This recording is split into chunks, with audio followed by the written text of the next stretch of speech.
এই একদিন হয়তো হাতে সময় আছে, সহিংসতা, ভোটের দিন, অবিশ্বাস, সংঘর্ষ, এইসব আশঙ্কা কতটা করছেন? নির্বাচন কমিশনের কথা বলছি আমরা, হুম হুম খুব একটা জোরালো ভূমিকা পালন করতে পারেনি। হুম।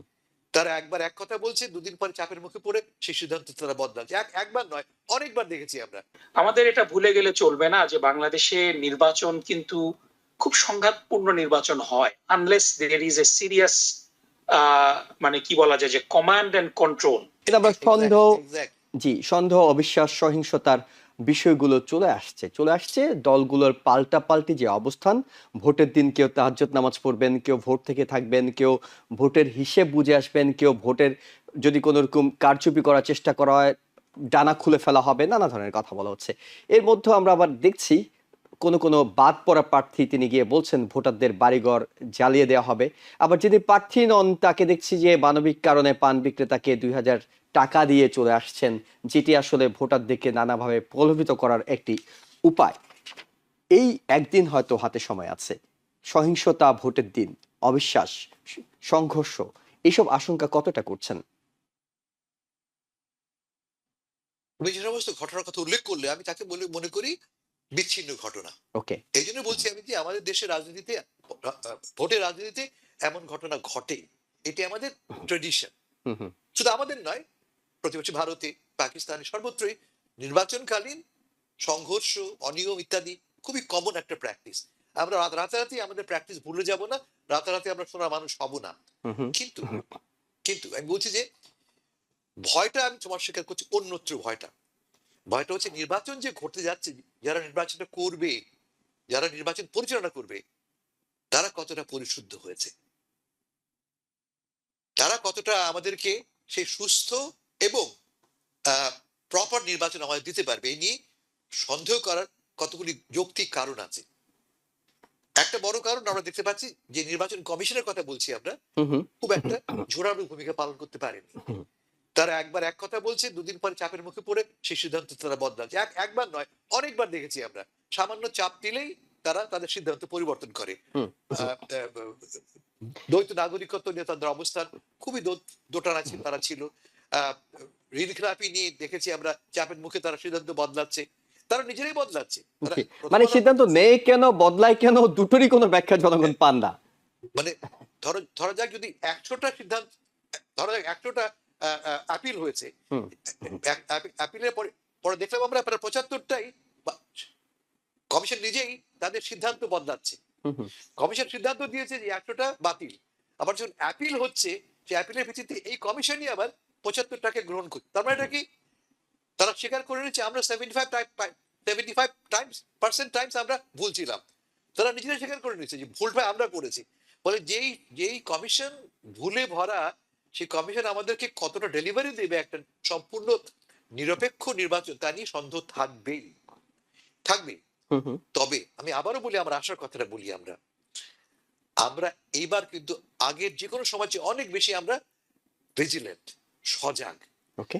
আমরা প্রত্যেকে আমাদের দু চোখ শুধু নয়, আমাদের সম্পূর্ণ অস্তিত্ব দিয়ে রক্ষা করবো এই নির্বাচন। কারণটা কি, আমার একটা হাই স্টেক আছে এই নির্বাচনে। আগে নির্বাচন কোনো স্টেক আমার ছিল না। আমি জানতাম নির্বাচন, ভোট কেন্দ্রে যে দেখবো আমার ভোট দেওয়া হয়ে গেছে, এটা জানি আমরা, ফলে ভোট কেন্দ্রে আমরা যেতামই না। এবার তো ভিন্ন অবস্থা। এবার তাই বিশ্বাস করি, এই বিশ্বাস নিয়ে আমি যাবো যে আমি ভোট দিতে পারবো। ফলে যে ভোটটা ধরে রাখবার, তাকে প্রোটেক্ট করার দায়িত্ব তো আমার। বারবার দেখছি আমরা কি বলছে, ধরা যাক বিএনপি নেতারা বলছে, জামাতারাও বলছে যে ভোট কেন্দ্র ছেড়ে যাবেন না। কথার অর্থ এই যে নিজের এই যে আমানত, যাতে খেয়ানত না হয় তার ব্যাপারে সচেতন থাকবে, যাতে কোনো ক্রমে আমাদের এই মূল্যবান, আমাদের এই পবিত্র সঞ্চয় কেউ অপচয় না করতে পারে। প্লিজ প্রোটেক্ট ইট। এবং আমি বিশ্বাস করি আমরা একটা প্রোটেক্ট করবো এবার। কিন্তু কিন্তু মানে আপনি যদি দুই দলই একই অবস্থান নেয় যে তারা ভোট কেন্দ্র ছেড়ে যাবেন না, এবং যখনই ফলাফলটা তারা হাতে পাচ্ছেন তখনই তো যারা জয়ী হন সাধারণত তারা উল্লাস করেন, উন্মাদনায় রূপ নেই সেটি কখনো কখনো, এবং যারা হেরে যান তারা ক্ষোভ দেখানোর চেষ্টা করেন। তখন তো এই যে কেন্দ্রের সামনে আপনার হয়তো মনে আছে যে 2000 সম্ভবত 4 কি 5 সালের দিকে চট্টগ্রামে এরকম হয়েছিল, মেয়র মহিউদ্দিন চৌধুরী, তার সমর্থকরা একেবারে সারা রাত রিটার্নিং অফিসারের কার্যালয় ঘেরাও করে শেষ পর্যন্ত ফলাফলটি নিয়ে তারা ফিরেছিলেন, কারণ তারা আশঙ্কা করছিলেন নির্বাচনের ফলাফল কারচুপি হয়। এখন যদি কোনো একটি দল মনে করে, বিশেষ করে যারা হেরে যায়, তারা সবসময় এটি মনে করে বাংলাদেশের রাজনীতিতে যে কারচুপি হয়েছে, সেটা সূক্ষ্ম হোক স্থূল হোক, তখন যখন দুইটা দলের সমর্থকরা এইভাবে একই জায়গায় অবস্থান নেবেন, তখন তো সেটা আসলে সামাল দেওয়ার মতো আইন শৃঙ্খলা বাহিনীর সেই সক্ষমতা কতটা আছে? এবার আমরা বারবার প্রতিশ্রুতি পেয়েছি সর্বমহল থেকে, পুলিশ থেকে, আনসার বাহিনী থেকে, সামরিক বাহিনী থেকে, বিডিআর এর কাছ থেকে পেয়েছি আমরা আশ্বাস পেয়েছি। কি আশ্বাস পেয়েছি? যে আমরা নিরপেক্ষ থাকবো, আমরা এনগেজ থাকবো, আমরা ভিজিলেন্ট থাকবো। বারবার তারা আমাদেরকে এই কমিটমেন্ট দিয়েছে। আমরা জানি এদের রেকর্ড ভালো নয়। হুম। এর আগেও দিয়েছিলেন তারা, মানে তারা তাদের দিয়েছে। বাহিনীর প্রধানরা। কিন্তু আমি আবারও বলছি যে আজকের বাংলাদেশ কিন্তু গতকালের বাংলাদেশ নয়। ওকে। এই বাংলাদেশের পেছনে আছে আমাদের নতুন প্রজন্মের ত্যাগের রক্ত, ত্যাগের ইতিহাস। তাকে অত সহজে বাতিল করা সহজ হবে না কিন্তু। ফলে আমি বলছি চাচ্ছি যে আসুন আশা করি একবার আমরা, আশা করি এই যুক্তির ভিত্তিতে যে নতুন যারা ক্ষমতায় আসবে এবং এই নির্বাচনের পেছনে যারা এনগেজ রয়েছে, তারা ওই লেসনটা মাথায় রাখবে যে বারবার এই ভুল আমরা করব না, বারবার এই মিস্টেকটা আমরা করবো না, যাতে করে যে ত্যাগ করেছে তরুণ প্রজন্ম, সে ত্যাগকে আমরা ধুলায় ভুলুণ্ঠিত করি। ওকে। পুরোপুরি আশাবাদের মধ্যে আমি আমরা এখন অন্তপক্ষে আছি। থাকছি, আমি বারবার বলছি, আমি জি। টক শো শুনে প্লিজ সিদ্ধান্ত গ্রহণ করবে না। টক শো যারা করে, আমাদের একটা কৃত্রিম রিয়েলিটি আমাদের প্রেজেন্ট করে তারা।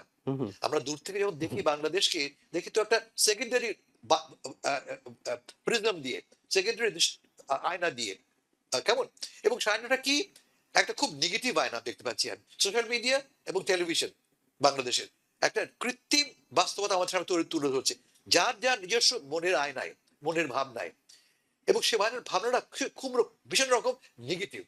এবং এটিও তো আপনি খেয়াল করছেন কিনা, সেটা হলো যে বাংলাদেশের গণমাধ্যম গুলো এর মধ্যেই পক্ষপাত করা শুরু করে দিয়েছে। অর্থাৎ গণমাধ্যম গুলোর যে নিউজের পরিবেশনা, সেখানে মনে হচ্ছে তারা কোনো একটি দলের পক্ষেই কাজ করছে, এমন একটি অভিযোগও আসছে। এমন কি অবজারভেশন আপনার কাছে আছে কিনা, কিংবা মনে হচ্ছে কিনা? অ্যাবসলিউটলি আমাদের গণমাধ্যম শেখেনি, আমাদের গণমাধ্যম শেখেনি।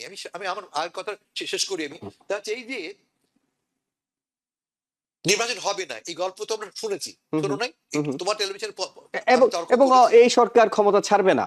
ছাড়বে না। জি। এই বয়ানটা কে দিয়েছে? মিডিয়া সরকার দেয় নাই, পলিটিক্যাল পার্টিগুলি দেয় নাই, কে নির্বাচন কমিশন দেয়নি, কে দিয়েছে? মিডিয়া এই টক শো হোস্টরা সারাক্ষণ তারা মুখে ফেরা তুলে ফেলেছে নির্বাচন হবে না। 5 দিন আগেও তারা বলে, আমি নাম ধরে বলতে পারি কে বলছে নির্বাচন হবে না, তারা বলছে। আর ওই সীমান্তের অপর পারে বসে থাকা পতিত সরকারের প্রতিনিধিরা, তারা কেন বলছে? টক শো হোস্টরা বলছে কেন? এটা তাদের পুঁজি। নির্বাচন হয়ে গেলে তারা কি নিয়ে কথা বলবে ভাই? তাদের ক্যাপিটাল তো হচ্ছে নির্বাচন নিয়ে, নির্বাচন হবে না এই তর্কটা ধরে রাখ, এটা একটা। আর ওপারে যারা গেছে, যদি একবার নির্বাচন হয়ে যায়, কোন যুক্তিতে তারা বলবে এই সরকার অবৈধ? কোন যুক্তিতে তারা বলবে আসো বিদ্রোহ করি? কোন যুক্তিতে তারা বলবে আসো সংগ্রাম করি? 60, 70, 80% মানুষ ভোট দিয়ে সরকার গঠন করে, তাকে তুমি কোন যুক্তিতে প্রত্যাখ্যান করবে? ফলে এই যে একটা আনহোলি অ্যালায়েন্স গড়ে উঠছে, আমি বলি যে আসো তাকে প্রত্যাখ্যান করি আমরা, এবং একটা সুপ্রসন্ন চোখে, সম্ভাবনার চোখে, বিশ্বাসের চোখে ভাবি যে নতুন বাংলাদেশ হতে যাচ্ছে। ওকে। আমরা এর মধ্যে আমাদের সাথে যোগ দিয়েছেন ইউনিভার্সিটি অফ নর্থ ক্যারোলাইনার প্রফেসর ডক্টর নাকিবুর রহমান, যিনি জামায়াতে ইসলামী, বাংলাদেশ জামায়াত ইসলামীর আমেরিকায় মুখপাত্র হিসেবে কাজ করছেন। প্রফেসর ডক্টর নাকিবুর রহমান, আমরা জানি বেশ ব্যস্ততম সময় যাচ্ছে আপনার। আপনাকে ধন্যবাদ যে এই ব্যস্ততম সময়ের মধ্যেও আপনি টিভিএন 24 এর দর্শকদের জন্য সময় বের করে নিয়েছেন। আমরা যে প্রশ্নটি আপনার কাছে স্পেসিফিক জানতে চাই, একেবারে সবশেষ জামায়াত ইসলামের আমির যে ব্রিফিংটি করেছেন, সেখানে তিনি বলেছেন ভোটের মাঠ বিপন্ন হলে তরুণেরা বরদাস্ত করবে না। মানে জামাত কতটা ঠিক এই নির্বাচনে সুষ্ঠু হবে না, নির্বাচনে কারচুপি হবে, ভোটের মাঠ বিপন্ন হতে পারে, যেটি জামাতে আমির বলছেন, এই আশঙ্কাটা আপনাদের মধ্যে ঠিক কতটা এখন এই মুহূর্তে? আপনি যেটা বললেন যে বিষয়টা হয়েছে কি যে আহ, হাসান ফেরদৌস ভাই যেটা বলেছেন যে একটা ফিয়ার মঙ্গারিং কিন্তু হয়েছে বাংলাদেশে, যে এবং এটা কাদের দ্বারা, এটাও আমরা জানি যে এক ধরনের ইয়ে ছিল যে ডক্টর ইউনূস সাহেব ক্ষমতা ছাড়বেন না, তিনি পার্মানেন্টলি এখানে বসে আছেন, বসে থাকবেন। কিন্তু আমরা ভুলে যাই যে ডক্টর মোহাম্মদ ইউনূস সাহেব ক্যান বি এভরিথিং, কিন্তু তিনি কথার নড়চড় কিন্তু করেন না। ডক্টর ইউনূস সাহেব যেদিন ক্ষমতা গ্রহণ করেছেন, তিনি ৩টা প্রতিশ্রুতি দিয়ে ক্ষমতা গ্রহণ করেছিলেন। যে তিনি বলেছিলেন যে অন্যায় হয়েছে, যেই হত্যাকাণ্ড ঘটেছে জুলাই মাসে, তিনি সেটার বিচার করবেন। তিনি প্রতিশ্রুতি দিয়েছিলেন যে রাজনীতি তার গতানুগতিক ধারায় আর চলতে পারবে না, একটা মিনিংফুল সংস্কার তিনি করবেন। এবং তৃতীয় তিনি প্রতিশ্রুতি দিয়েছিলেন যে একটা সুষ্ঠু এবং নিরপেক্ষ নির্বাচন তিনি করবেন। এখন আমাদের অবশ্যই অনেক বেশি প্রত্যাশা ছিল, সব প্রত্যাশা তো পূরণ হবে না, কিন্তু তিনি বিচার প্রক্রিয়া শুরু করেছেন। অলরেডি আমরা কয়েকটা মামলার রায় দেখেছি। তারপরে আমরা সংস্কারের জন্য তিনি যে চেষ্টা করেছেন, কিন্তু অবশ্যই সবগুলা রাজনৈতিক দল কিন্তু সহযোগিতা আলটিমেটলি করেনি। এবং সবগুলা রাজনৈতিক দল যদি সহযোগিতা না করে, তাহলে তো ডিজায়ার্ড সংস্কার হবে না। But still we had some really massive development. আমরা একটা জুলাই চার্টারে আমরা স্বাক্ষর করেছি, এবং সেই জুলাই চার্টারটি গণভোটে গিয়েছে, এবং এখনো পর্যন্ত মানে ভোটের ফলাফল যাই হোক, কিন্তু হ্যাঁ না ভোটের ফলাফল কিন্তু ওভারওয়েলমিংলি আমরা দেখছি যে দৃশ্যত না ভোটের পক্ষে কোনো ক্যাম্পেইন নেই, কিছু সিক্রেট ক্যাম্পেইন হতে পারে, কিন্তু মানে ইনশাআল্লাহ আমরা আশা করছি যে হ্যাঁ ভোট জয়যুক্ত হবে। এখন যে সুষ্ঠু এবং নিরপেক্ষ নির্বাচনের যে কথাটা, আমাদের এটা ভুলে গেলে চলবে না যে বাংলাদেশে নির্বাচন কিন্তু খুব সংঘাতপূর্ণ নির্বাচন হয়, unless there is a serious মানে কি বলা যায় যে কমান্ড এন্ড কন্ট্রোল। বাংলাদেশের নির্বাচনে সহিংসতা খুবই মানে মারাত্মক পর্যায়ে চলে যায়। স্পেশালি ইউনিয়ন পরিষদ নির্বাচনে হাসান ভাই সাংবাদিক ছিলেন, উনি জানেন যে বাংলাদেশের সবচেয়ে ভয়াবহ দিনগুলোর মধ্যে একটা দিন হতো যখন পুরানো আমলে ইউপির ইউনিয়ন পরিষদের নির্বাচনগুলো হতো, প্রচুর মানুষ মারা যেত। সো বাংলাদেশের নির্বাচন ব্যবস্থাটা কিন্তু একেবারে সবার জন্য সুখকর না। মানে এটা হলো, if you look into the history, we will be naive to think that all of a sudden একটা বিপ্লব হয়ে যাওয়ার কারণে মানুষের চরিত্র বদলিয়ে গিয়েছে, মানুষ নির্বাচনে সহিংসতা করবে না, জোর করে ভোট কেন্দ্র কিংবা দখল কিংবা নির্বাচন ম্যানিপুলেশন চেষ্টা করবে না। এটা কিন্তু আমাদের ভুলে গেলে চলবে না।